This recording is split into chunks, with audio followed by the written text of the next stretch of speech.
Hi, Kermit here. You're listening to the Powell Movement. It's time to talk some shit with Powell.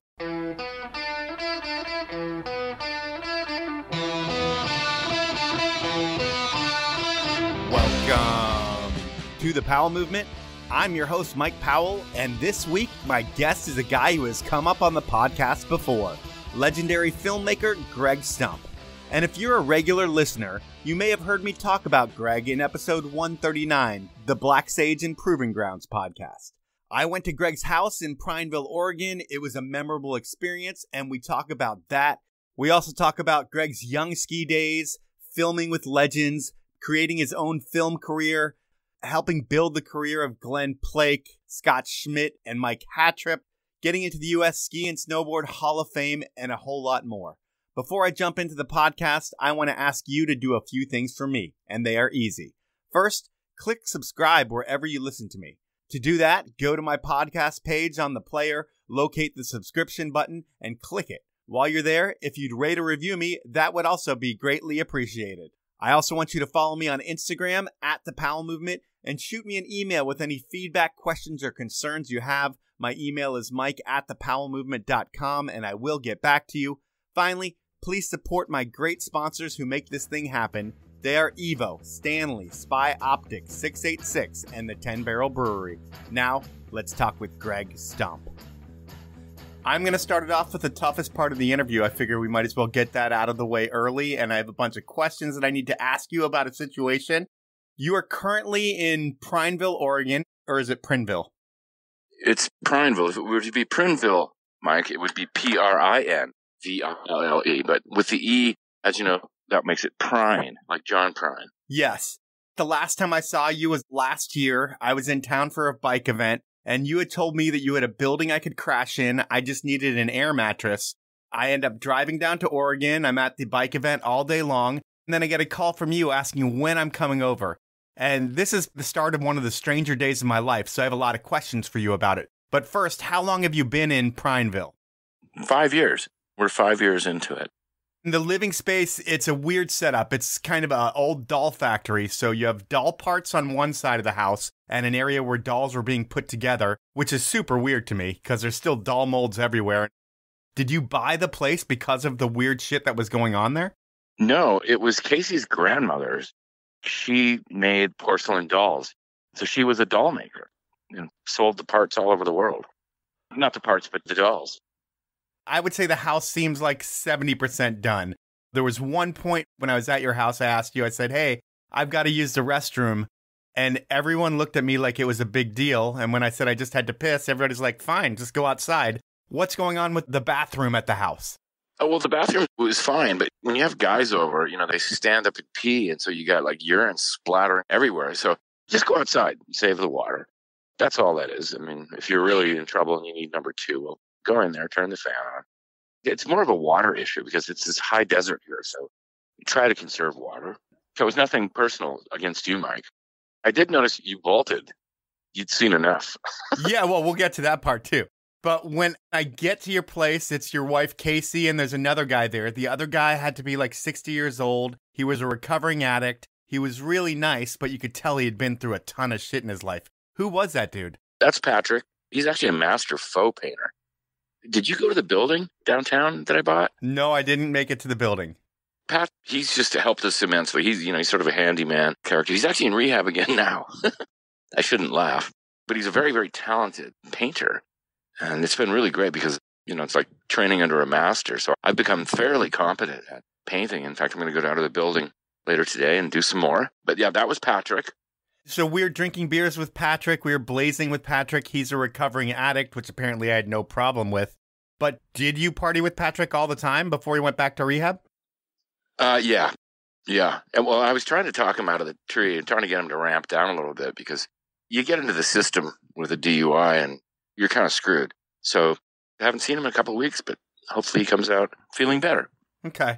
And at this point, I mentioned to you guys that I'm hungry and you don't have much to eat at the house. I say, let's go eat, and you guys tell me I can't drive. I've only had a beer or two at that point, but you guys let me know that we have to take a cab and that there's only one cab in town that will pick you up, but you guys have to pay more than the cab is worth, and we're not allowed to talk or do anything in the cab or we're going to get kicked out. Please tell me what's happened to you and cabs in Prineville.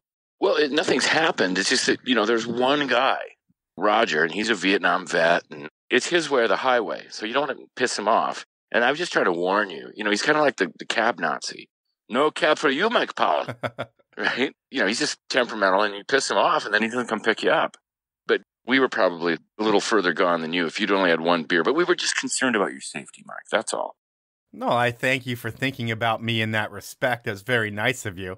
Well, that's right. You don't want to get you in trouble.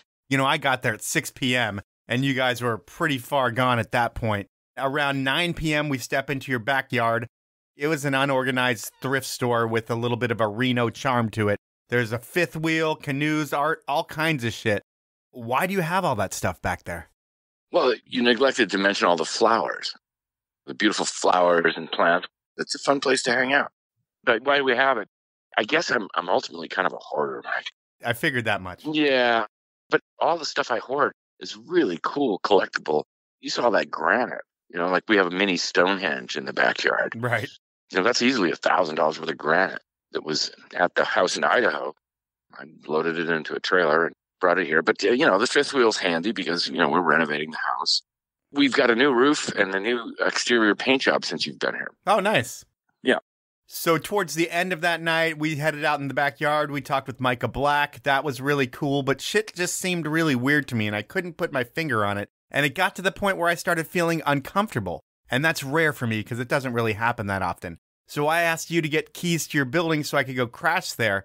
But you seemed to be in another world, and you kept saying to me that you could give me the keys, but then I'm going to have to go meet Larry, and I'm not going to want to meet Larry. Do you remember any of this? Yeah. I'm trying to think who Larry might have been. He was staying in your building. Yeah. Maybe you didn't meet Patrick here, because Patrick's the one that was staying in the building.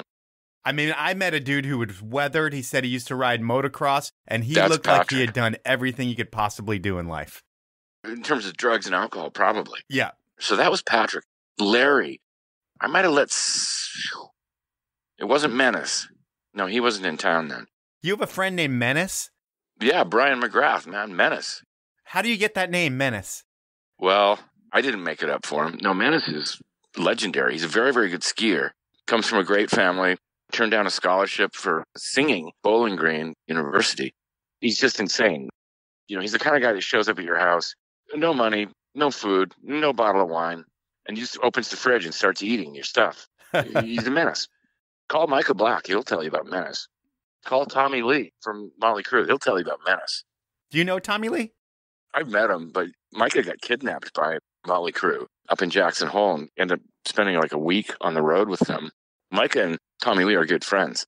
I met him once up in Whistler because Micah calls me. He goes, Greg, be at the Wizard Chair. 8 o'clock. Tommy Lee. And I get there and Tommy Lee's on his phone. And I walk up to him and I've never met him before. I'm just like, Tommy, where the hell's Micah Black? I'm trying to find Micah Black. And he goes, me too. I can't get him on the phone. So they know each other. They're good friends. Micah has stayed with him before. And Hurricane Lee, that's what Micah says all his close friends call him. Well, I eventually didn't go back to your building because you told me I didn't want to meet Larry, and it just seemed like a weird experience for me. Oh, Larry. Oh, the real estate guy. I know who you mean. Larry, like he's shorter than me and probably 3 times my weight. And he was a tenant in the building. He since got so frightened he canceled his lease, or I'd let him out of it, which was just as well because we wanted to get rid of him. We just scared him to the point that he's like, I can't handle these guys. You kind of scared me that night. And how do you scare Larry? Because I just thought of you as like a weird dude until I went into your world and I was just like, holy shit, this is a lot weirder than I thought it was going to be. Yeah, get me out of here. I didn't mean to scare you. It wasn't like a bad scare. It was just like, hey, I've got to drive to Bend and crash tonight with my friend Dan Moore because I don't want to meet Larry in the morning. No, you wouldn't have. You wouldn't have. Larry's gone. He's gone now. And I'm doing a great reno on that building. It's going to be awesome. Is that what you do with your time these days, is just work on your building? That and my radio show. It is going to be a podcast, but it's very music driven. So this is a bit risky, but we'll see. I think it'll be good. I've got a lot of music I want to share with the world.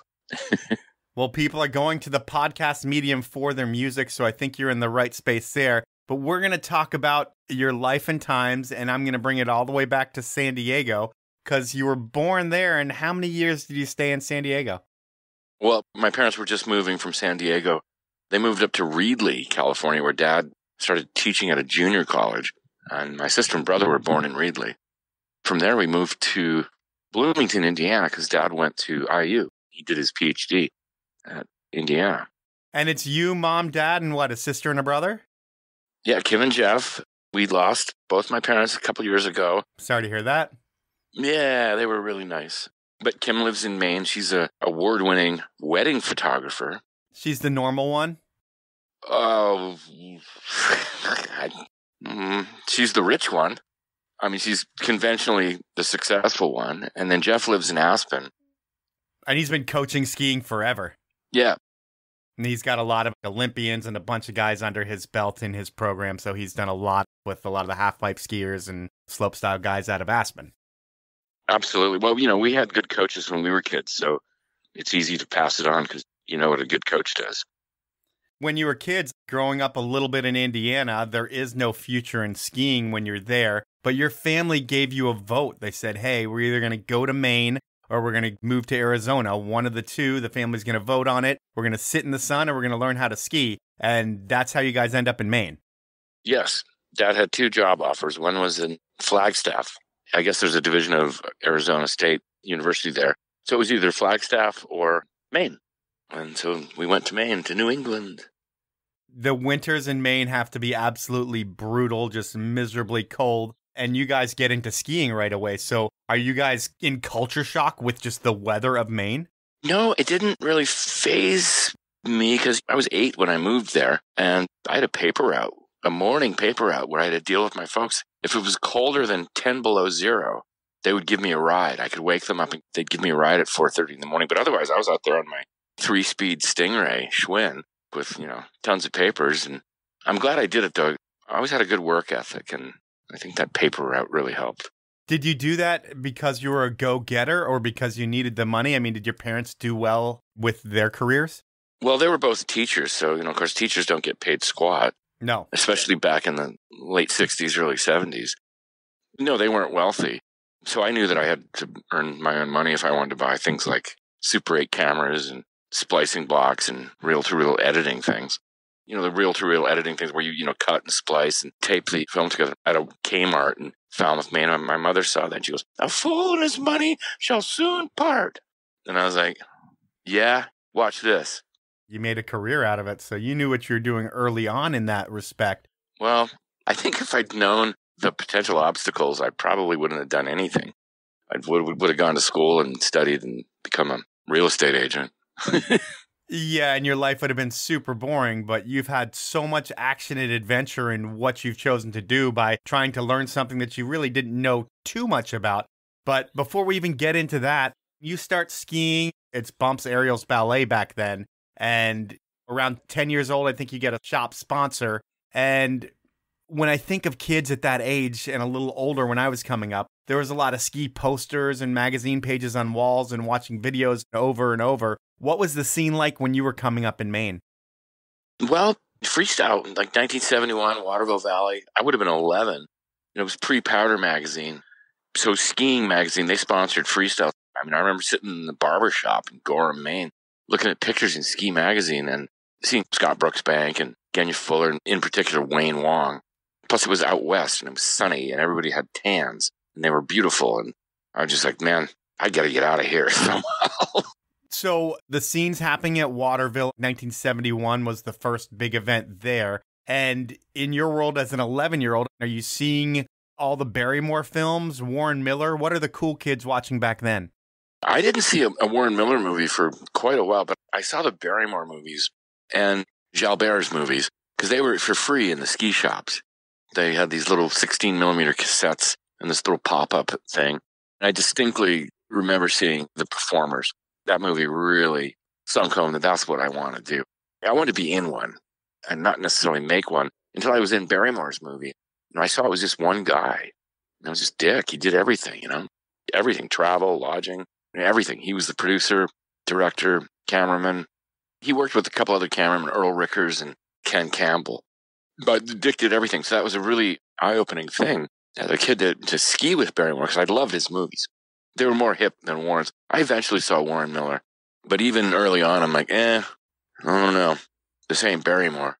The big thing was I was just thinking, these skiers, the kids I know are better than the skiers in Warren's film. And I don't mean to knock Warren, because without Warren, I certainly wouldn't have been able to make ski movies, because, he changed everything. But, the music, I was just like, this guy's kind of, I don't know. I mean, even back then, Warren Miller was your parents' movie. Well, not my parents, but, the Downey Ski Club in Portland, they, I'd been putting on the Warren Miller movies since time immemorial. And they were good, don't get me wrong, it was good, but they sure were popular. I mean, the theater would be packed. And, I was excited to be in a Warren Miller movie, but that was after Barrymore. We're getting ahead of ourselves. Before we even get to that point, there's a lot going on in skiing in like the early 70s. You have two sides to the sport, and I think both have cool factors to them at that time. Between Spider Savage and Bobby Burns, it's two opposites within the sport that were coming up. And I love to say something like this. Who were the dudes that you were into? Jim Stelling, Wayne Wong, everybody, the performers, Clendenin. In fact, I wrote John Clendenin a fan letter when I was like 13 or 12. After I saw the performers, I wrote him a fan letter, and I sent it to K2. And man, I was the proudest freaking kid when I got a letter back from John Clendenin on K2 stationery with the red, white, and blue Bobby Burns logo. I was just so thrilled. It's funny, too, because at this ski shop that sponsored me, I laid away in like the spring a pair of K2 competitions with the black bottoms. So every month with my paper route money, I'd pay a little bit on my layaway for these skis. And when I finally got them, I was so proud. I had a pair of red, white, and blue top sheets, but black bottoms. And then the performers came out, and I kept seeing those red, white, and blue bottoms. That was Bobby Burns' innovation, too. And I'm like, what the Christ? I got these brand new K2 comps, and they don't have red, white, and blue bottoms? I was just like, oh, man, I got the old ones. What was the question again? I don't know, but where we're talking about is that was about 69-ish, 70-ish when those bases changed, I feel like. And you're competing in the Junior Ski Masters. That comp had a free run at the end of it. So you did their organized stuff, then you had a free run at the end. And that free run was really the precursor to freestyle contests that came in the coming years. Do you remember those moments vividly? Oh, yeah, because you could do tricks. We were all about the tricks, tip rolls and outriggers and the wong banger. My brother was particularly good at the wong banger, which was a flip on the ground. And I don't know how his knees didn't blow out doing it. But no, because it was sexy. It was rock and roll. And it's funny you bring up Spider Savage because, I certainly knew who he was. Did you ever see on Saturday Night Live? I think it was in the first season where they did the Spider Savage Invitational. And it was basically just a great idea for a crash sequence of racers because they go, oh, looks like Claudine Longet shot another racer. But it was early SNL. And for those that don't know, because there are some younger listeners out there, Spider Savage was an American badass. He was in the Hollywood world as well. Claudine Longet was like a famous actress or something like that and shot him. Yep, shot him. In the prime of his career, or towards the end of his prime. It's the Claudine Longet. It's the Spider Savage. No, I think it was the Claudine Longet Invitational of the race. And they just showed racers. And he's coming around the corner doing really well. And oh, it looks like Claudine Longet shot another racer. Well, that's a great bit. I think Belushi narrates it, or either Belushi or Aykroyd. It's pretty funny. Now it is time for me to take my first sponsor break. And if you listen to this podcast a lot, I hope you've started shopping at Evo. They're a big part of why I was able to launch this thing, and that's cool. But what's really cool about Evo are the people who work there, the knowledge they have, and the brands they carry. And while they have their in-store experience on lock, the website evo.com, where this thing all started, has all the brands, all the products, a no-hassle return policy, free shipping on orders over $50, and a low price guarantee. And they always have a deal going. For listening to the podcast, I have a deal for you. Evo makes a lot of branded products that are just as good or better than the big brand stuff. When you buy an Evo branded product, enter the code POWEL20 at checkout, and you will save 20% on your branded stuff. And know that 2% of this purchase will be donated to youth organizations in our community. My next sponsor is 686. Last week, they surprised me with a pair of their Everywhere pant. And this pant is always sold out, but they had restocked. I love my pair, and I wear them so much that I think people are starting to notice. So when another package arrived at the house with another pair of pants, I was stoked. I didn't have to send an email asking for another pair, and this pair of Everywhere pants came with a note saying, just as sick as the last pair, but a baggier fit that thousands have asked for online. This fit is a limited run, and as promised, my new pants feature that same water-resistant 4-way stretch material that is just as comfortable as wearing sweatpants, but you can wear these pants to a meeting or even climbing if you're into that. The pants feature the same number of well-thought-out pockets and a looser fit that still looks awesome. I can now say the warmest gloves that I've ever owned are from 686. The best jacket I've ever owned is from 686, and while I never would have thought it, I have never worn a better pant than the Everywhere pants that 686 makes, and you should wear them too. You can get the Everywhere pant in both fits and a ton of other cool stuff at 686.com or finer retailers around the globe. My final sponsor during this break is Stanley, the brand that has been a leader in keeping things hot and cold for over 100 years. They invented the vacuum bottle, and you've seen it so many times in your life. You know, that green bottle that kept your grandpa and your dad's coffee hot all day long? Well, Stanley still makes a bottle like that, now in a bunch of colors, and they work better than whatever you're using right now. The reason Stanley is the leader in hot and cold is because their product is better. I mean, they created the category and they keep innovating. But Stanley makes so much more than that iconic bottle. I personally use the water bottles and pint glasses daily, and my drinks stay hotter or colder than yours by at least an hour. You deserve that same quality. Now you can get 30% off all Stanley products by heading to their site, stanley-pmi.com, entering the code Powell and the number 30, all one word, and boom, it's that easy. I just saved you money. Those are some of my great sponsors. Now let's jump back into the podcast. We talked about Waterville and how that kind of takes your events and morphs them into the 3-event freestyle that you knew, aerials, moguls, and ballet. And this is all while you're in high school. Yeah, and early, like junior high. It was the Peter Pinkham Junior Masters. He was out of North Conway, New Hampshire, and it was basically a PSIA test for kids. Like, you had to do your Stem Christie, your Vadeling, and, you get judged on all that, your final form. So you got judged like a ski instructor. But then there was this free run, and that was where you could let it all hang out, baby. And that's your ski life, but then in your high school life, you're on a state championship soccer team. What kind of kid are you in high school? Because I look at you as, you're not the biggest dude now. Were you just a tiny dude back then? Yeah, I think I weighed like 125 pounds, but I was fast. And I didn't start unless we were playing a really crappy team. Because everyone but me on that team got college scholarships, but my grades were so horrible. I didn't try. I'm the kind of kid that had straight D's and an A in history. So it was really obvious the kid's capable of getting an A. Just didn't want to. But you also wanted to do things that help your career today back then. Like, I think you got into radio back when you were in 9th grade or something like that. Were you always an AV nerd, per se? Yeah, for sure. Our dad took pictures and took slides. He was an ectochrome photographer, and, he had a great eye. So we had lots of slideshows when we were kids. So it was a theatrical kind of family event. But yeah, I guess I really was an AV nerd from the beginning, playing with microphones and electronics. Do you do ham radio? I didn't do ham radio, but we had CB in our cars. Actually, one of the stories I'm going to tell at the Hall of Fame is a Channel 19 CB radio story, which is pretty funny. But I was definitely this little nerdy kid and capable of getting A's, but I just refused to apply myself because I didn't like most of my teachers.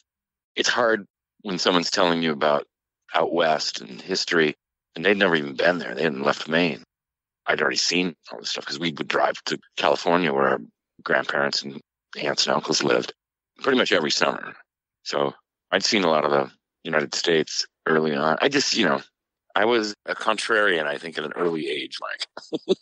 Well, you were into the things that you were into. I mean, you had skiing that you were all about. You had radio that you're getting into. And with skiing, how much are you competing through high school? Is it something that you're doing every weekend? And is the whole family traveling with you to compete? Yeah, well, there weren't competitions every weekend, but we lived about 40 minutes from Pleasant Mountain. So every weekend, we'd at least drive to Pleasant Mountain. And then if there were competitions, we'd drive to, we're up at 4 in the morning and go to Killington or Sugarloaf or loon, attach, and compete. I started competing when I was 8, and then just constantly all through high school. So skiing really was my salvation. That was my identity. It was the one thing I was really good at. And I was okay at soccer, fast, but skiing was it. That was my identity. And I think the game-changing trip for skiing for you is in 1974. You went to some Solomon ski camp. You get to meet Wayne Wong, John Clendenin, Jim Stelling. And does that open your eyes to what skiing could be as a career or what you could do within the sport, just meeting those dudes and being at a big camp like that? Oh, it was great. It was my first trip away from home as a kid. I fly to Reno from Maine, and it was the big deal. And, Genya Fuller, she just watched out for me at this camp. It was absolutely game-changing, meeting my heroes and getting to ski with them. It was like going to Rockstar Camp. Yeah, I mean, it's what all the kids do in the summer still to this day up at Whistler and down at Hood is they go and the pros are there and you get to meet them. You get to see what the industry is all about that you really can't see on a ski trip or going to a contest. Plus, it's Squaw Valley. I mean, that's the first time I skied out west. And it was sunny. And I won. I won the end of camp contest. So I got a free pair of Solomon 555 bindings and 2 patches that said Solomon Pro Freestyle Team. So I got to sew those onto my ski pants. And I was like, back in Maine, I was like, yeah, baby, watch out. Huh. I'm on the Solomon Pro Team. And that's back before they made skis. They just had bindings back then, right? Mm-hmm. The 555s with the rear cocking device. And, it was state of the art. I skied Scott boots and Solomon bindings. And I was initially sponsored by Olin skis because they made a ballet ski. Then went with K2 as soon as I could convince them to send me free stuff.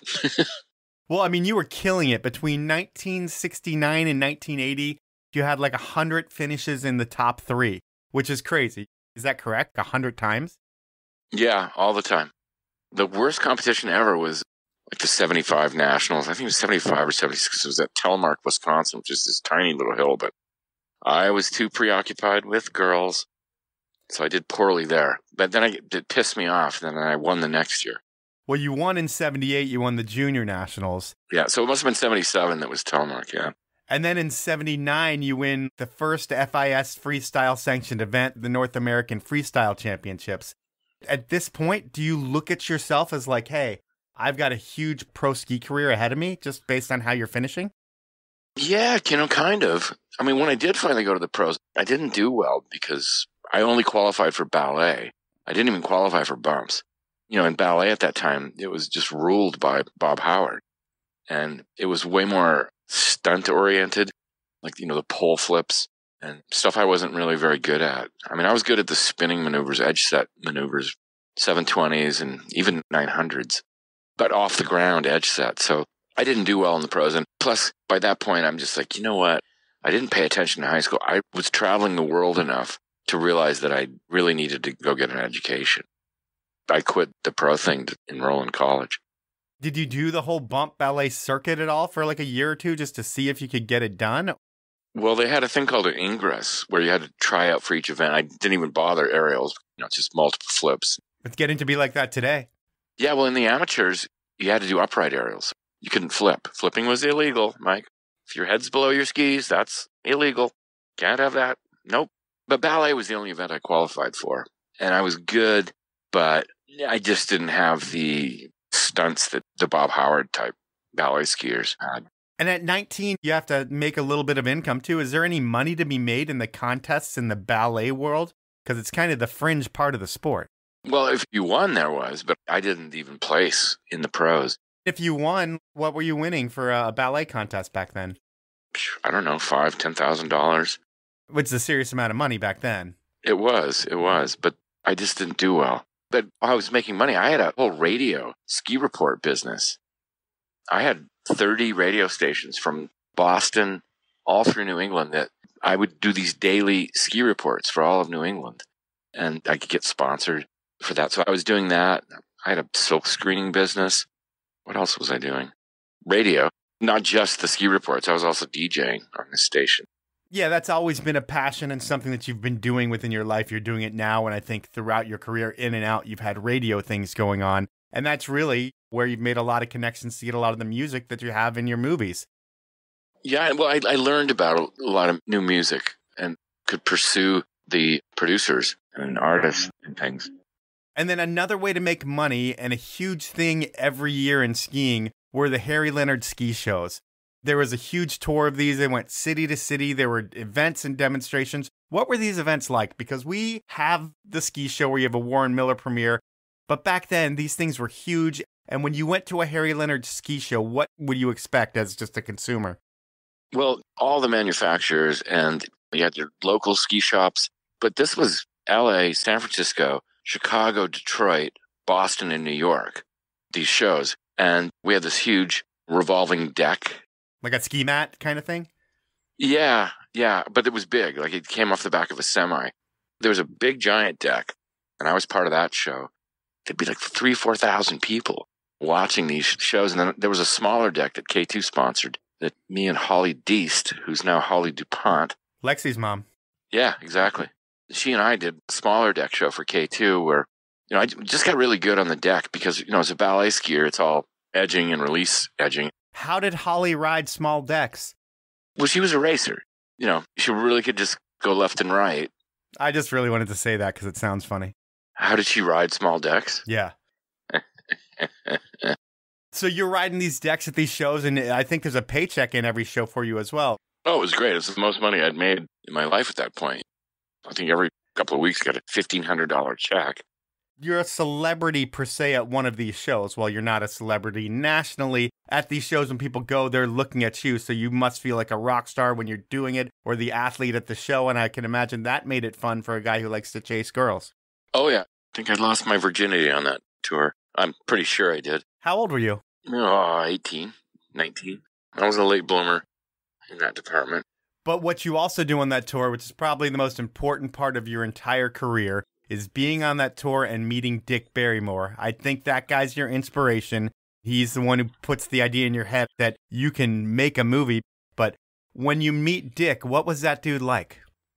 Well, he checked me out because I was telling Harry Leonard and Jerry Simon, who were super well connected, and they knew Barrymore, of course.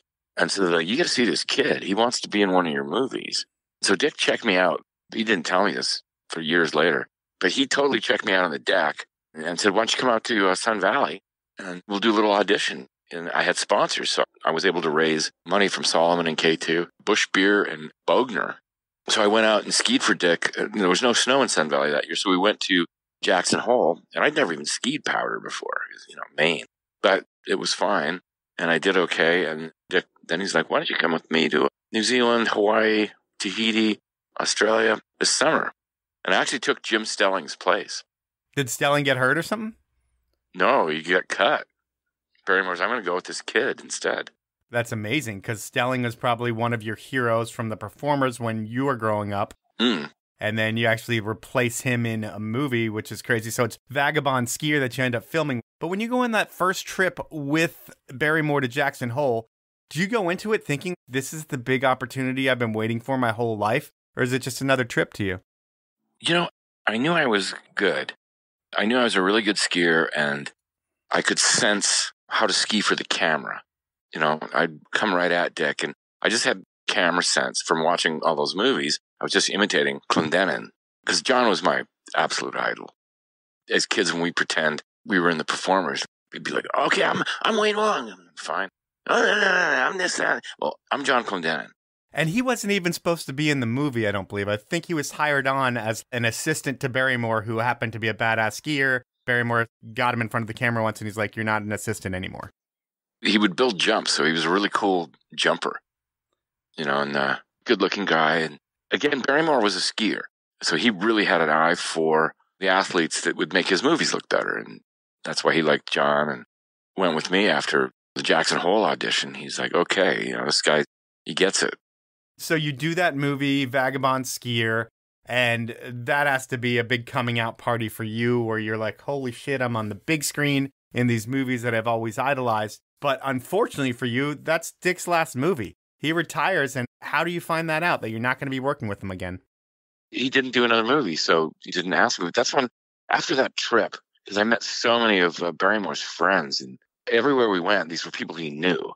And so, I was just like the young kid. And I just started realizing that I don't know shit. I just started realizing that I needed to learn to construct a complete sentence. Mike, when I graduated from high school, I couldn't write a complete sentence. I didn't know how. And my dad was so cool about it, never forced us into anything. And he just said, look, go to the university for one semester. Let me pick the teachers. Just go one semester. And if you don't like it, I'll never bug you about it again. And if you do, well, there you go. And of course, I loved it. Working with Dick Barrymore, is that what puts the idea in your head that you can be a filmmaker? Seeing that he's a one-man band and that he's doing things a little bit different than Warren Miller, who's maybe a little bit more old school, but you can be even more new school than Barrymore because you know all this music and you can find the young rad writers. Is that when that gets into your head that you can do this yourself? Yeah, for sure. I remember turning Dick on to James Taylor, for example, for music in Earth, Wind, and Fire. And he'd never heard James Taylor or EWF. And I played it to him, and I absolutely remember in New Zealand where I was when I first played him some James Taylor, because he reminded him of crooners from his era. And then EWF, he's like, what is this? Wow. And those are things that he wouldn't have thought to put in his movies, but for you, they were almost a little soft for yours. Well, yeah, and Dick and Warren were handicapped by the fact that they could not license that kind of stuff, James Taylor or Earth, Wind, and Fire. Because they were too big? Well, too expensive. And Warren in particular, he's like, I can't afford it because, $10,000, $20,000, $30,000 a track. So he used needle drop, which is what I used at first. What's needle drop? You paid like $200 and you got a bunch of these records and you could use that music in your production. It was for small time guys making commercials or girls. The songs would be titled like Sounds Like Police. Okay. Right. And then Trevor Horn gave Siberia to Stuart Copeland to watch, VHS cassette. And when Copeland gave it back to Trevor Horn, he said, whoever made this movie is a musical rhythmic genius. I know. I was like, well, that's a nice compliment from the drummer of the Police. Yeah. I had no idea who you were talking about because I don't know the drummer of the Police's name, but now that makes more sense and it's more impressive. But we're going to talk more about you skiing in front of the camera because when you finish with Barrymore, you're not done in front of the lens. You do 2 films with Warren Miller. And what's the difference in vibe between shooting with the Warren Miller crew and shooting with Barrymore? Well, I only did one film with Warren, Ski Time, which is coincidentally the first movie Scott Schmidt was in at the Palisades, jumping, right? And Gary Nate shot the Palisades, but I worked with Don Brolin, who was sort of Warren's lead photographer, but also just his right-hand go-to photographer. So I worked with Don at Snow Summit in California. Like my biggest memory that I'd already skied for Barrymore, so I'm just killing it for Brolin, and he loved it. I remember riding the chairlift with him because I knew he was in the U.S. Army in World War II. And I asked him, I said, Don, what was World War II like? He said, it was like the Super Bowl, only it really mattered what team won. I know, because I was a history buff. But yeah, I just did the one Warren Miller Ski Time. Is there a lot of interaction with Warren the man at that point? No, I never met him. But the thing is that my whole motivation, I knew at that point, because this was like early 83, and I knew that I was going to try to make a ski movie the next year. So I thought, well, I'll scam my way into this Warren Miller movie, promote myself. Warren was so pissed, and he wouldn't admit it to me in this interview that I did with him, but he was so pissed that I used him to promote myself as this new up-and-coming ski filmmaker that he went in and took my name out and changed it from Greg Stump, freestyle champion from Gorham, Maine, to Greg Stottlemyre. So Warren changed his narration when they released it on VHS, Ski Time. He changed the narration from saying, this is Greg Stump, freestyle champion from Gorham, Maine, to, this is Greg Stottlemyre, avocado farmer from Yucca. That's amazing. Do you have to have a conversation with anybody at Warren Miller when you go ahead and make your first movie? Do you make like the courtesy phone call like, hey, I appreciate all you've done for me and letting me be in your movie, but I'm going to be making my own movies now? Because you're really becoming the competition.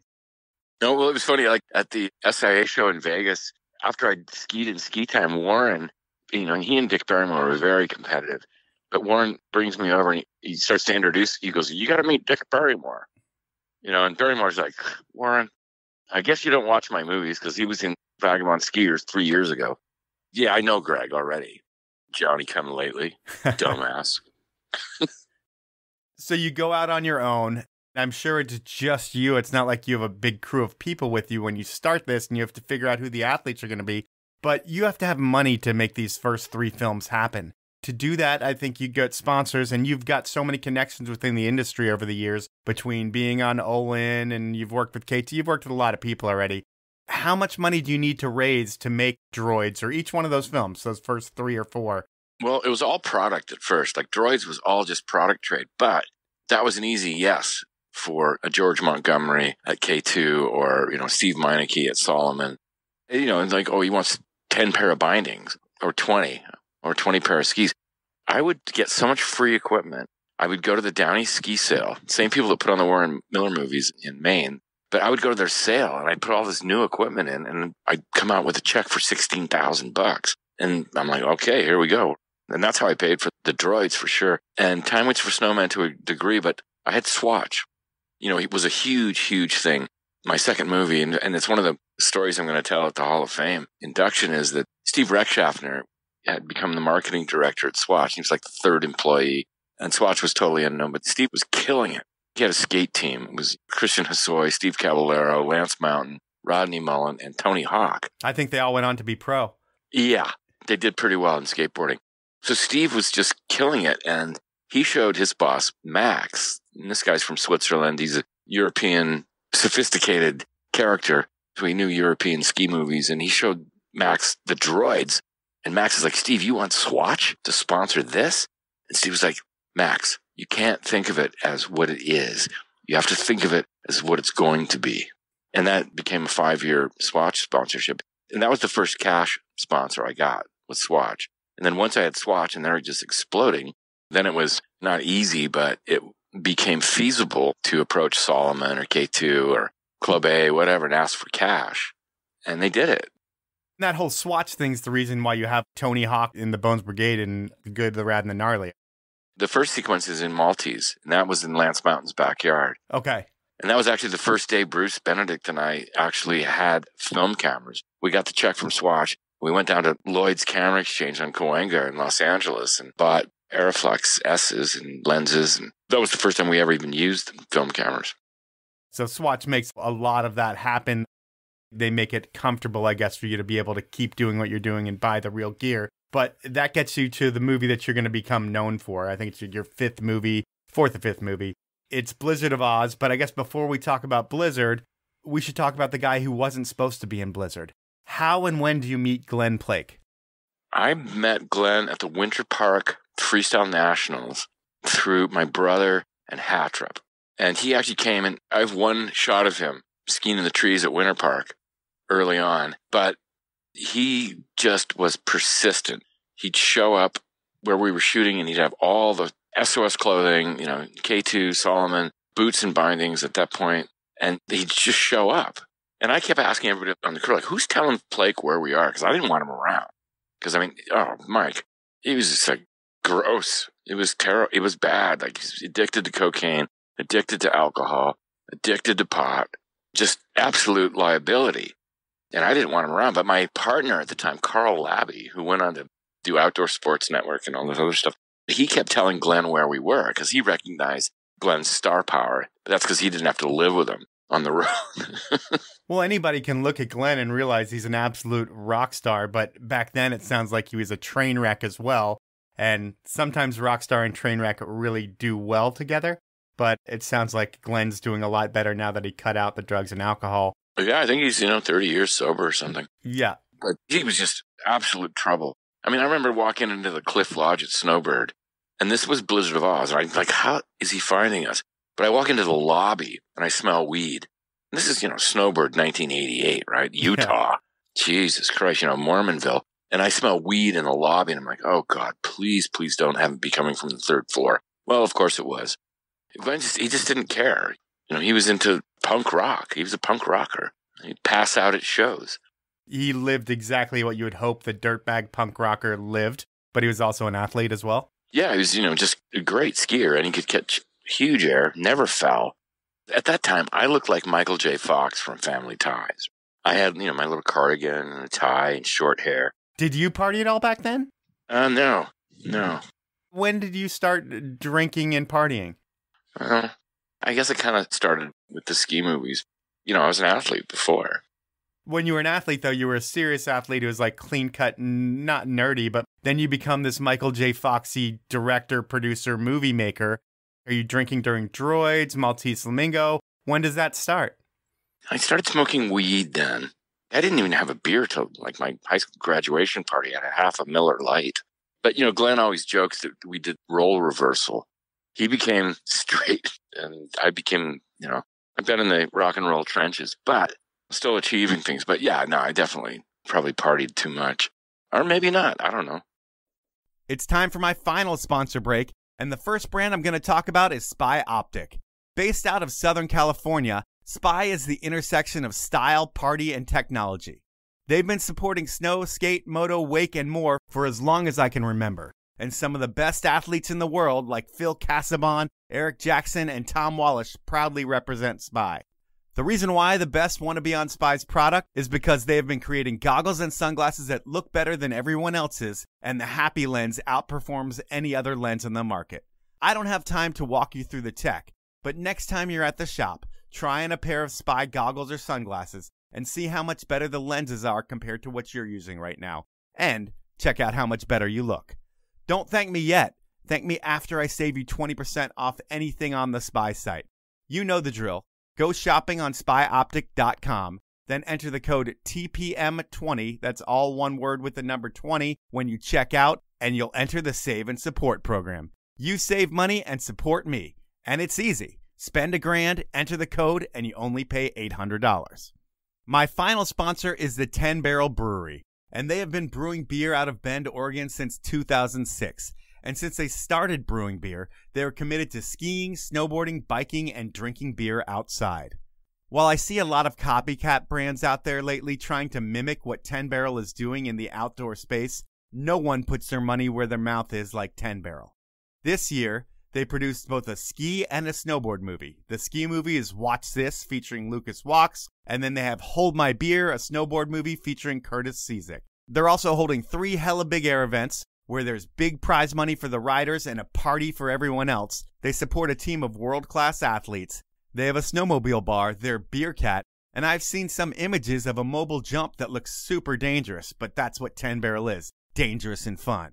You can find out about all the events, the Beer Cat, and a whole lot more over at 10barrel.com, and next time you pick up a 6-pack, make it a 10 Barrel and drink it outside. Those are my sponsors. Now let's jump back into the podcast. At this point in life, you're planning for Blizzard. You've shot with Lynn Weiland before. Have you shot with Hattrip and Schmidt yet? Not Schmidt.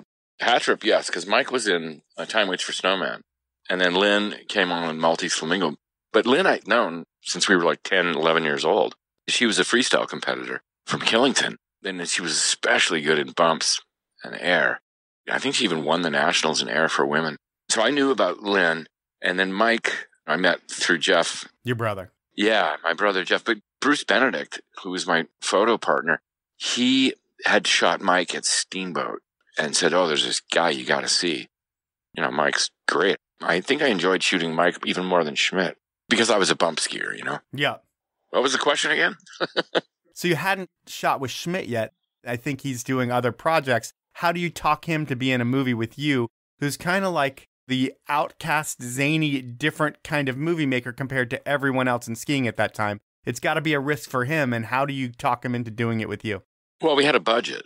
By Blizzard, I think I had like $100,000 to work with, all sponsor money, and Maltese was pretty good. Maltese Flamingo. It's very creative. The comedy bits are pretty funny. And then Good to Rad really fell flat. That really did not do anything.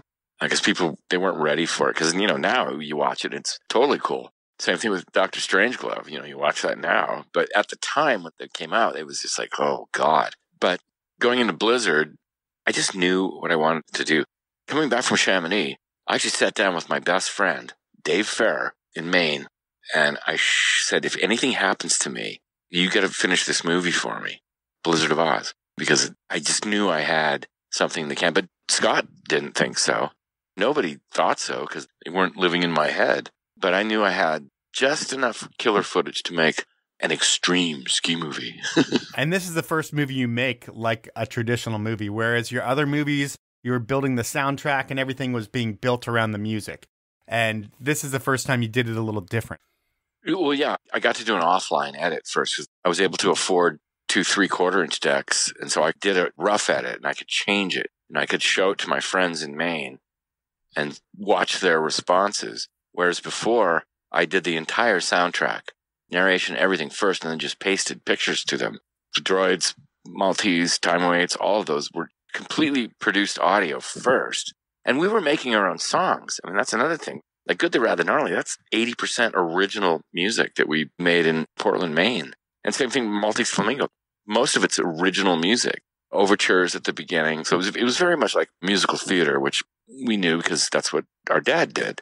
But at Blizzard, I got to do an offline edit and make changes and then go into the studio and still be able to make changes. And then my first movie where I got to use computers and non-linear editing was Groove Requiem in the Key of Ski, which I watched the opening the other day. It still gives me chills.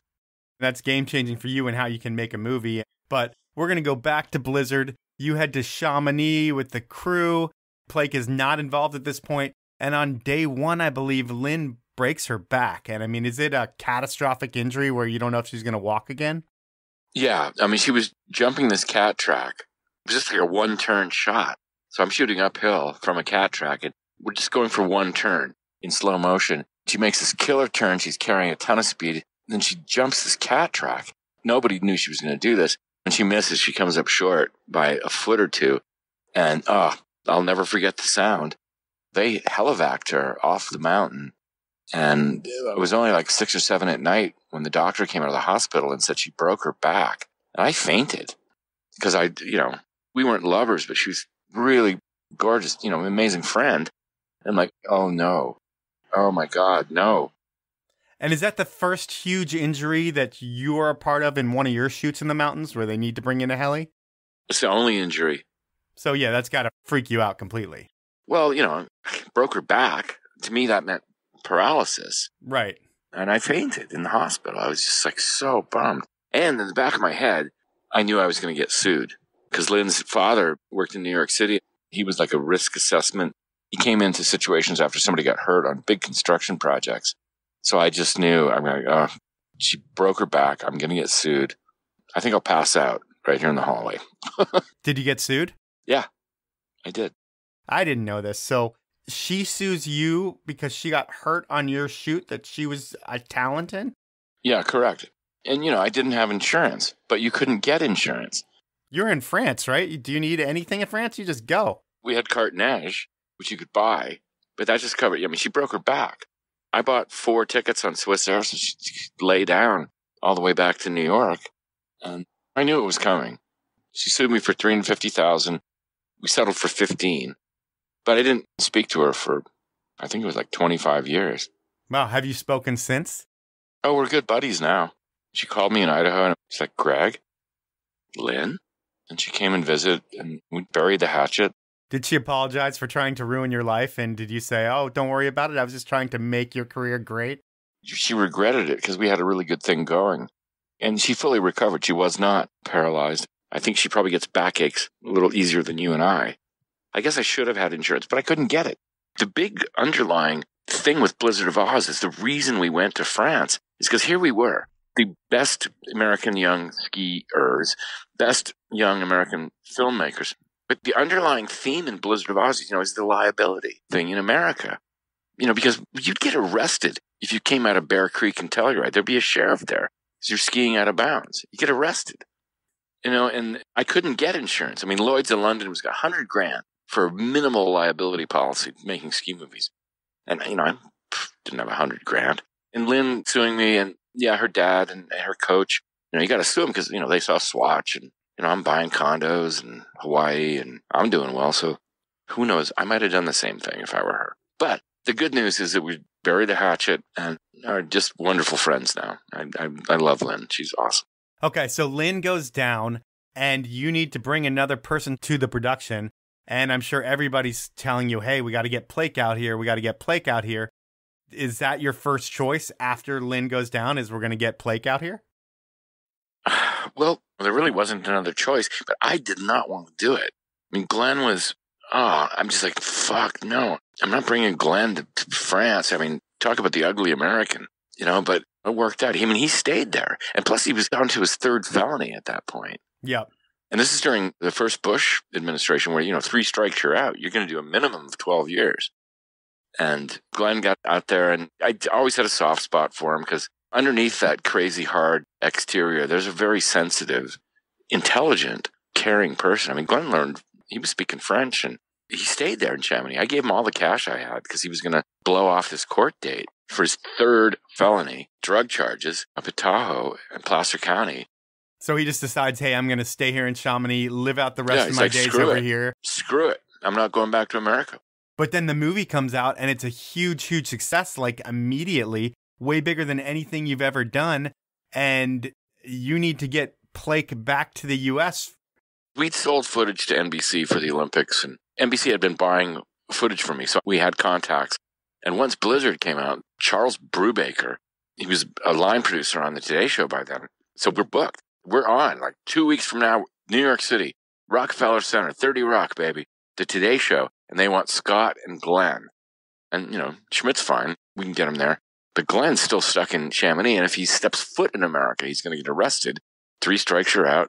Felony, third felony, bench warrants. So there's no way he's going to get through, JFK Airport. And I called Glen's dad because it was going to cost $5,000 for this lawyer to get it so Glen could land and not get arrested, do the Today Show, and then go back and face the charges. And his dad wouldn't even help. It was funny because, Jim eventually became Glen's lawyer or agent, and he wouldn't help. So I paid a $5,000, which was a lot of money, to get it so Glen didn't get arrested at JFK. And then we go on the Today Show, and he blows Brian Gumbel away. And that show went on the day before SIA started in Vegas. So we flew to Vegas, Glen and I did, from there. And it was like, limousine picked us up, and it was like full. He was a rock star instantly. After the Today Show, the next day in like Newark Airport, people are stopping him. Hey, you're the Extreme. You pretty much coined the term extreme on that show in the way that people use it to sell deodorant and tacos. That became part of pop culture. Yeah, it was wild, because I nicked it from the French, the skiers of the extreme, Patrick Valenstant, those guys. I learned about extreme skiing from the French in Chamonix. So, yeah, the word extreme just exploded. And, it's extreme everything. Even in Little Triangle, there's Norm's Extreme Fitness. Well, what you did with that movie helped change a lot of lives with all your movies, but that one is the one that stands out as the one that you can hang your hat on and everybody knows you for it. From there, you had like License to Thrill, Dr. Strangeglove, Groove Requiem, P-Tex Lies and Duct Tape. There's so many movies that you had, all with a kitschy name. But with all of these movies that you made, what's the reason for transitioning away from ski movies? Because you do it for so long, and when I say ski, there's other action sports movies in there too. But what makes you want to go out to a gig-to-gig type deal where you're not making an annual movie? Well, it was really during the filming of Siberia, because we had avalanches really bad. And I only got one of them on camera, but we're just like, somebody's going to get really badly hurt. And I was just over it because these are all my friends. And I've interviewed Steve Winter, and his whole story about McConkie. He can't tell that story without crying, because 2 nights before McConkie died, he said to Steve Winter, it's my job to do my part right, and it's your job to film it, no matter what happens. And so he did. And, I knew I wasn't emotionally stable enough to deal with one of my friends getting killed in front of my lens. You're lucky as a filmmaker for you not to have known multiple people to pass in the mountains. That's a really lucky thing, because you're in the mountains filming with people, taking a lot of risk, a lot. And you talk to the guys today, like Steve Winter and other people, they've lost a lot of friends in the mountains, where it sounds like your one and only injury was terrible with Lynn, but no one lost in life. No, and I was also starting to work in Hollywood at that point doing commercials, and I could make more in one commercial as a director than I would in a whole year of making a ski movie. But it wasn't that. I just knew that I was not emotionally prepared to see someone get hurt or killed. I don't know how TGR does it. You just trudge on. Guys that get paralyzed. It's part of the game. You're playing at the highest level. And sometimes when you play at that level and something bad happens, it's a high level of injury as well, or death. Yeah, I wasn't willing to play at that level. And financially, I was having such a blast working in Hollywood. Did you work with some pretty big stars in Hollywood? Were there any big gigs that you had? My stuff was mostly sports oriented. We did a Super Bowl commercial, skateboard commercial for Disney that starred Tony Hawk. That's probably the biggest thing I did. Well, it is the biggest thing I did down there. But, I was doing lots of commercials for Specialized Bike, a lot of minor players, but the Disney Super Bowl commercial. And then it ran during the Super Bowl. I'm just like, wow, nice. It's incredible. It's incredible. How does that happen? Because, Hollywood, you don't get to be a director down there by just walking in and starting as a director. You have to work your way up. Most people do. But you circumvented all of that because of your experience in the ski world. So you have a different perspective on everything, and they have to respect you right away because of your body of work. So that's like your college. So you're good. Yeah, and I had a really good agent. Eric Barrett seized the moment. The Super Bowl thing was great with Disney. That was awesome. You go from gig work and you're still doing radio stuff. You end up making another movie or so. Legend of Ahhs comes out. But over the years, you've done a lot of things, a lot of hustling around Blizzard and the other movies, your catalog of movies, really, between tours and events and posters. That seems like a revenue stream for you where you can live in the past that no one ever wants to forget, which is amazing for you to have created it. But nowadays, the big thing in your world is you are getting inducted into the U.S. Ski and Snowboard Hall of Fame. First, congratulations. Thank you. I thought they'd never ask. Well, what does that mean to you? All of these lists, Ski Magazine, skiing, I forget which one, they did 25 most influential people in skiing. And I was on that list. And I think all these lists and all Hall of Fame awards, Rock and Roll Hall of Fame, they're all kind of bullshit because it's just a way for these organizations to make money because, you get inducted and all your friends and family come. The Ski Hall of Fame thing is incredibly expensive to go to one of the dinners. It's like, $400. So they're all kind of, I don't know. Well, you say they're all kind of bullshit. And I agree that there is a revenue stream to be generated by bringing people out there. And that is what it is. But this podcast isn't to shit on the U.S. Ski and Snowboard Hall of Fame, but I will for a minute. So when I think of a real Hall of Fame, say like the NFL, you don't only have to be a champion to get in there, but you have to dominate, be like the best of all time or have a huge impact in the sport like you did. In the NFL, guys like Drew Bledsoe, they don't get into the Hall of Fame, even though they are amazing, amazing athletes. But Drew's not in? I don't think so. I mean, why would Drew Bledsoe be in? He was replaced by Tom Brady, and Tom Brady became the greatest quarterback ever. Drew is the guy who couldn't get it done, but still an amazing quarterback. You know that Scott Schmidt teaches, Tom Brady is Scott's biggest private client up at the Yellowstone Club. That's amazing. The best should have the best, and I'm glad Tom Brady has Scott Schmidt. Scott was telling me, Tom kept calling him, you're the GOAT, man. You're the GOAT. He is. I know, but Scott he didn't know. What that meant? No, right? He kept going, why is this guy picking on me? I'm a GOAT? What the fuck? No, I'm the GOAT? But he didn't know greatest of all time. So Scott thought he was just insulting him for a couple of days. He's asking his friends, why is Tom Brady calling me a GOAT? What did I do? I don't even know the guy. Why am I a GOAT? So I'm going to get back to shitting on the Ski Hall of Fame. I started looking over the Ski Hall of Fame years and who they've had in. And there was one that I went to because I've known these guys and I've helped out a lot of their events. And there was one year I went in 2010. They had a lineup that was almost respectable for a Hall of Fame roster, given a lot of these guys got in a little bit too late. But in 2010, Plake got in. He should have made it in 10 years earlier. McConkey got in, and they got that one right away because they put him in there right after he died. Earl Holding gets in. While he's not an athlete, he helped shape the industry and culture with Sun Valley, and that being such an iconic place. Darren Ralphs gets in, and he's an amazing racer. His resume is Hall of Fame worthy. Muffy Davis, she gets in, and she's a paraplegic who was a ski racer beforehand, and she crushed it before she got hurt and after. But then you look at Bob Cochran, he gets in. Sure, his sisters made it in 76 and 78. One of them was on K2, and she was a badass. They probably were all on K2 for all I know. But his career highlights are being on the U.S. ski team and having a son who is an Olympian. How does he get in the Hall of Fame? Oh, I'm just asking you because you would know him better than me, and there has to be something that I don't know where he has to have done something Hall of Fame worthy, and I can't figure out what that is. I'm blaming it all on you. Me? What did I do? I don't know, but it just sounded easy to say right there. They're just lists. Like, I'm only in because Jackson Hogan nominated me and followed up on it. So, it's a bunch of paperwork. I don't know. Well, this is why I don't really care about it. It should be something that's care-worthy. Being in the Hall of Fame is a very important thing. To me, the Ski and Snowboard Hall of Fame is interesting. It's in Ishpeming, I can't even say it correctly, Michigan. It's been around since, I think, the 50s. Have you ever been there? No. Yeah, I don't know anybody that really has been there, other than a lot of people that have been elected into the Hall of Fame without Hall of Fame qualifications, I feel like. I mean, it's one of those things where the U.S. Ski and Snowboard Hall of Fame has 5 or 6 snowboards in it ever, which is ridiculous. I mean, Bernie Whiteshill, he got in 2016, and Tom Kelly got in 2018. They have one person at least a year, it seems like those dudes, who are great people, who've done a shitload for the sport for a long time. But for guys like that to get into the Hall of Fame before Simon Dumont, yourself, or Bobby Burns, that shit is crazy to me. Do you ever think of it like that? Oh, yeah.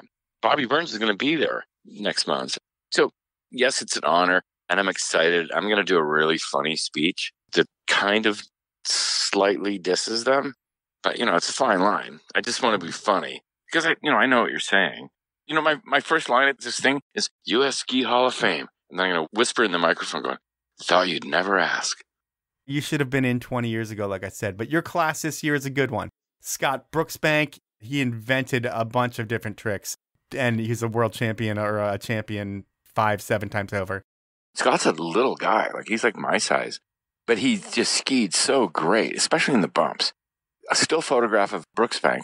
That's how I wanted to ski bumps, like that. So he deserves to be in. Then, I don't even know if I'm going to pronounce this woman's name right, but Kit Delorier. Kit Delorier. She's a badass mountaineer and a freestyle champion. She deserves to be in. I don't know that she was a freestyle champion. I just know that she was. Oh, yeah. I didn't know that. I did my research. Johnny Spillane, 3-time silver medalist, 1-time world champion, but he's all on Nordic skis. So, I don't know. I mean, he's not a gold medalist ever, and if you get second place, do you deserve to be in the Hall of Fame? That's arguable. Maybe he should be in or not. Benjamin Finley and Arthur Clay. They founded the National Brotherhood of Skiers. I met a bunch of them in the 90s in Vail, and it's a really cool, inclusive thing that they built. Hall of Fame worthy? I don't know, man. I wouldn't want to be picking people. Benjamin Finley and Arthur Clay, or Simon Dumont or Bobby Burns.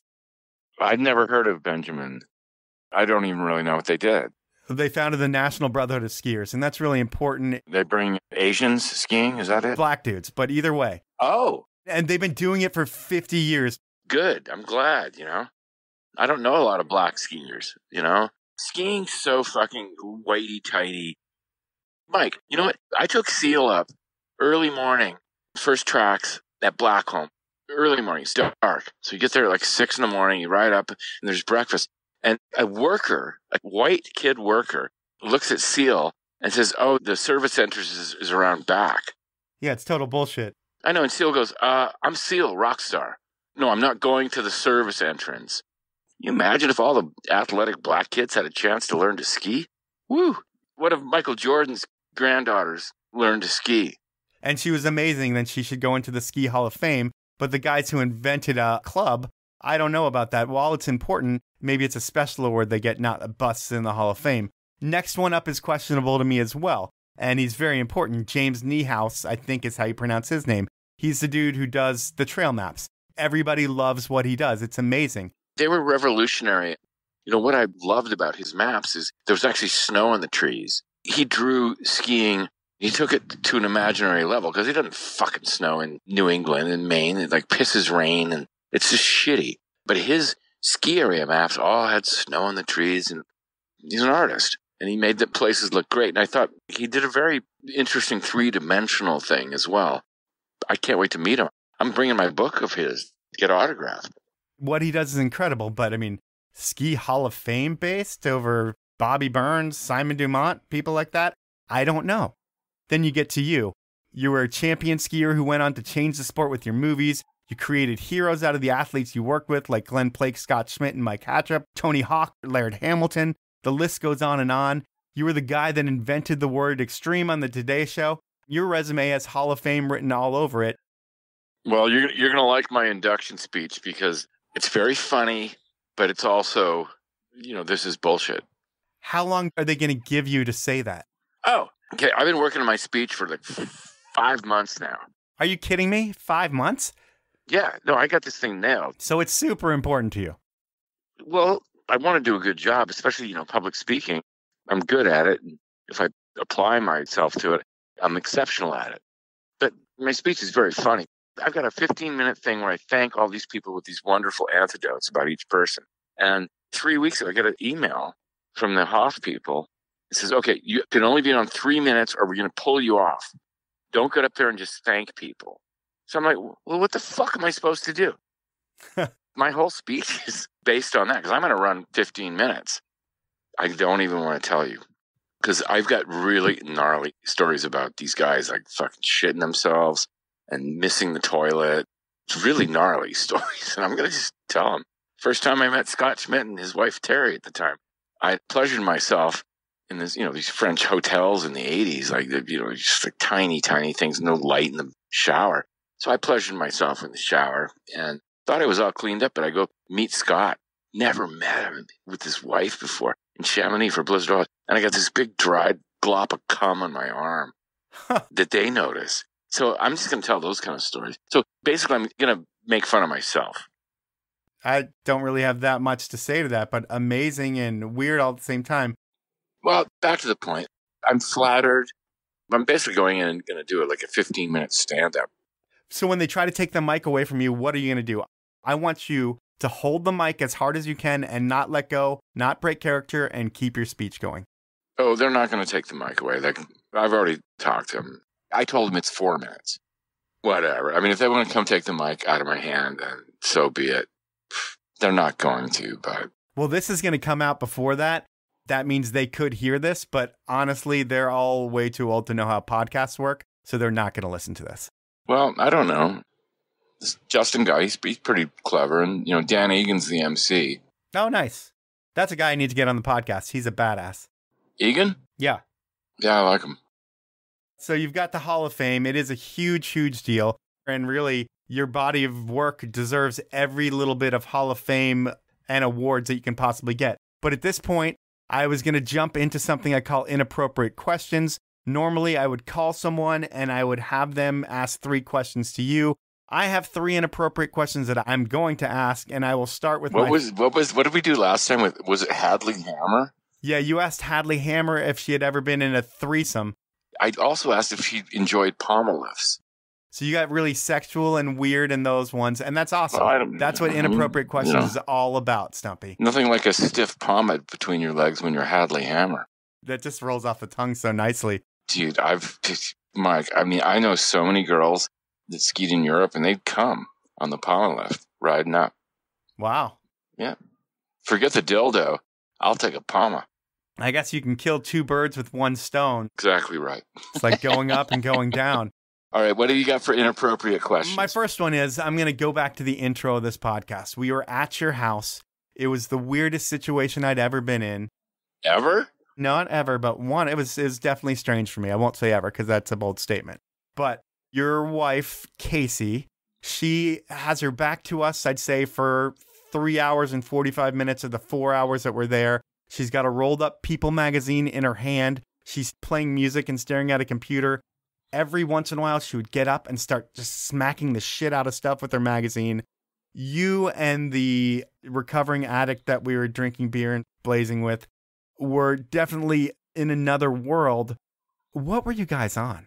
Because it was not beer. You only had 1.5 beers left at the house when I was there. So it wasn't like you were pounding beers. But there had to have been something more going on. Micah Black always says, I can drink beer and turn it into heroin. In my mind, but nothing. Well, I've never tried coke. I've never tried heroin. What have you tried? Pot and beer. I'm like George Carlin. I'm just pot and beer. But you are noticeably a different human being now than you were then. And I recorded when we were there. I recorded with Micah Black on the phone. It was you, me, Micah, and that other dude. You guys knew I was recording. I put it on the podcast.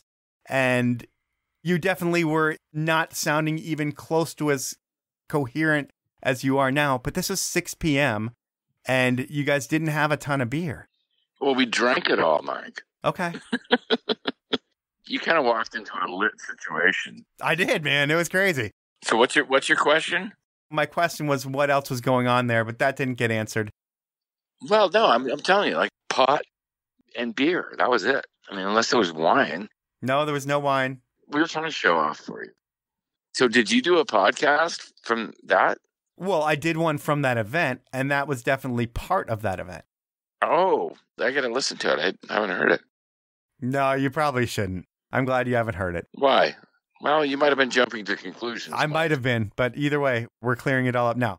What number is it? It is the Red Bull Proving Grounds one. I don't know what number, but it would be called Red Bull Proving Grounds. What, you end it with like the bizarre trip to Stumpy's house? It was in the middle of my trip, so I kind of keep everything linear of like how it goes time-wise. I don't move anything around in the podcast, so it was in the order of things that happened. You'll probably like it and then be like, hey, fuck you, Mike, all at the same time. No, I don't care. It's your perception. And by the way, I have to compliment you. I listen to your shows, and I love them. Well, thank you. No matter what you say about me. We definitely wanted to scare you. You did. To where when I FaceTime my wife from there to give her a little video tour, she was like, you need to get out of there. You scared her too. Well, you know. I'm going to go into question number 2 here. You have a wife, Case. Is she your wife? No, we're not married. We're just boyfriend, girlfriend, and business partners. Is she a bit younger? Only 20 years, and she's way better looking than me. Very good looking. She's both of those things compared to you. Not that That's you're not. right. I think No. you're a beautiful human being as well. Well, How did you two meet? We met in Hawaii, actually. She worked at a restaurant called Manana Garage in Kahului, Maui. I was dating one of her waitresses. So I would go there, and that's where I first laid eyes on Casey. When I left Maui, I moved to Victor, Idaho. Casey actually moved there too, but we were buddies. We were buddies for like 5 years. And, you know, that's good. Like, get to know somebody before you consummate the deal.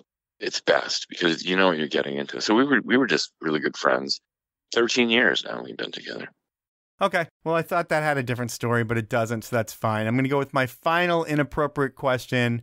Based on your career and making so many movies that have probably sold so many copies, you've definitely made a shit ton of money. Where has all the money gone? That is my question, because I've been to your place. I would think you would be one of the rich guys in the world of skiing. What happened to all the money? There wasn't that much money. I mean, the ski movies, I didn't make money doing those. How many copies, VHS copies of Blizzard of Ahhs do you think you sell? I don't know, because I was bootlegged really heavily in Europe and especially England. But on paper, how many did you produce and ship out of a warehouse? Well, we made $100,000 by Christmas when it first came out on VHS. And that's 1988. Where did the money go? Looks are deceiving. You see, I own 2 commercial properties here in Prineville. I'm sorry, Prineville. Mike, I made my money in real estate, buying shitty things and fixing them and making them nice. Plus, I was never about the money. I was more about the freedom. I mean, I haven't worked a day in my life since working at Musicland in the Maine Mall, selling records. I'm not saying that you're about the money, but when you create a property like you did and you sell a lot of them, I mean, I would think there would be some money coming in. Mike, I don't really care about the money. I care about sitting outside and gardening, and what you saw as like this shitty condemned place. I mean, it's probably a $250,000 property that we bought for $50,000 5 years ago. So I like fixing up shitty places and making them cool. You'd assume I'd be really rich, but I mean, they're just ski movies, right? Not really rich, but I would assume that you were making a couple $100,000 in the prime of that career in the late 80s, early 90s, at least, and that you would have not the house that you bought for $50,000 5 years ago that you can sell for $250,000 now, that you'd have the house that's worth like $1 million that you bought for $150,000 20 years ago. Did you have a lot of properties and things when you were in your heyday? Well, Maui, I was heavily into Maui, but when I sold early, I still made good money. But again, I haven't had a job since I was 18. Yeah, that's amazing. I'm just coasting. And no kids. That's the big thing. I purposely didn't have kids because I didn't want the responsibility and the financial albatross. It's a good investment move right there to not have them. Well, and you know, Mike, I might have more in the bank than meets the eye. I don't look rich. No, you don't live rich at all. Well, that's it for inappropriate questions? Come on. You got more than that, man. I want an inappropriate question. Come on. How many girls have I had sex with in my life? Let me think of one off the top of my head. How many girls have you had sex with in your life? We counted the other day, 117. And where was Casey at? I'm not going to say. Was she over or under 50? Let's just say I beat her. Ruthlessly. Did you triple her? Mike. I wasn't saying did you triple team her. I just said did you triple her? No, what kind of question is that's inappropriate. Right, you asked for Let's get Hadley Hammer on the phone and talk about coming on the Palma lift. We could call her back up. But I'm going to end it with this. I want to congratulate you on the Hall of Fame. It should have happened a long time ago. I'm glad it's happening for you now. You deserve it, man. Your films have changed a lot of people's lives, and you changed the way that people make ski movies. And you were a badass skier who was on the podium 100 times before that. 150. 150, my bad. You are not afraid to be humble when you need to be, and I thank you for your time. Well, thank you, Mike, and keep up the good work. I really love your shows. I'm going to have to listen to the one from the bike thing where we freaked you out. You know the difference between Neil Armstrong and Michael Jackson? No. Really? Serious? One's an astronaut, and one's a singer. Well, you're kind of close. Well, you know, Neil Armstrong, he's an American patriot, astronaut, first man on the moon. And Michael Jackson's a deceased pop star that liked little boys. Super different. All right, Mike, I love, don't take this in a gay way, but I love you and keep up the great work because I so enjoy your show. It's 2020. I will take it however I like it. Thank you very much. That's right. So that was time with Greg Stump, and what a career he has had. He's had so much influence in the ski world. But really, what Greg did with his movies was he created an avenue where professional skiers who didn't compete could still get paid as long as they risked everything for the camera, and they did that with style and landed most of their stuff. The guys that Greg built into heroes, Plake, Schmidt, Hattrip, they inspired people like Morrison, McConkey, and Auclair, and so many more that paved the way to where skiing is today. So the lineage is there. What started with Barrymore, the baton was passed to Greg Stump. So Stumpy's career has been incredible, and that's the good of this podcast. The bad is that I still don't believe Stumpy about what happened at his Prineville house. I don't believe that he's only tried pot, and the reason for that is that he told me that he did acid once in Whistler in the 90s. So I'm thinking there had to be something more going on in Oregon, but I don't know. It could just be my assumptions, like Greg was saying. I'm going to head down to that same event this year. I'll make sure to do another podcast from there, and you can bet I'll be stopping over at Greg's house for some more weird shit to go down and me to record some of it. That's the show for this week. At this point, I want to thank you for listening, and I want you to do a huge favor for me. I want you to rate me on iTunes. I know I asked in the intro, but now I'm going to give you detailed instructions on how to do it. If you have an iPhone, all you need to do is click the podcast icon, search for the Powell Movement, click on my logo, scroll down until you see the stars, tap 5 stars, and you're done. It takes about 45 seconds, and if you're on an Android phone, I have no idea how to rate me, but hopefully you'll be able to figure that out. Finally, I need to thank my sponsors who make the show happen. They are Evo, 686, Spy Optic, Stanley, and the 10 Barrel Brewery. Have a great week, everyone.